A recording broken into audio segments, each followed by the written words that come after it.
मी समर्थ. आज आपण बनवणार आहोत कांद्या खोबऱ्याचं वाटण. गॅसवर ठेवली एक कढई. कढई तापलेली आहे, त्याच्यामध्ये मी टाकते कांदा.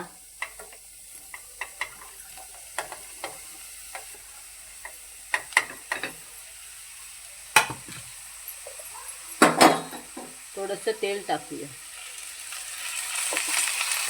याला चांगलं लाल भाजून घेऊया.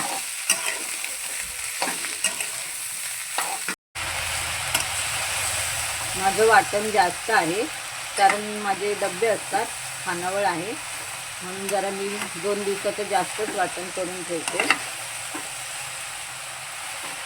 लाल होत आलाय. आता आपण याला उतरूया आणि खोबरं भाजून घेऊया. त्याच कढईमध्ये आपण सुकं खोबरं भाजून घेतोय.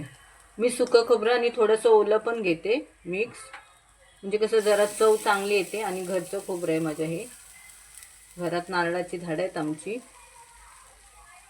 म्हणून मी थोडं सुकं आणि ओलं घेते मिक्स करून. आता ह्याला पण जरा चांगलं लाल परतून घेऊया.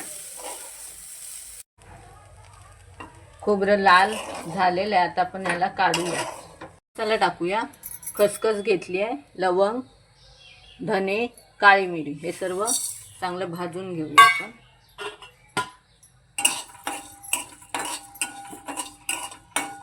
असं तर गरम मसाला आपण भाजीमध्ये टाकतोच, म्हणून मी तरी पण थोडंसं घेतलंय. आणि या लसूण पाकळ्या टाकल्यात त्याच्यात. हे सर्व गरम करून घेते. आपण टाकतोच आलं लसूण पेस्ट, गरम मसाला, तरी पण हे थोडं जरा टाकायचं. थोडीशी कोथिंबीर स्वच्छ धुवून आता आपण हे वाटण वाटून घेऊया. हे वाटून घेऊया आपण. आपलं कांदा खोबऱ्याचं वाटण तयार. एकदम फाईन पेस्ट करायची, मस्त एकदम.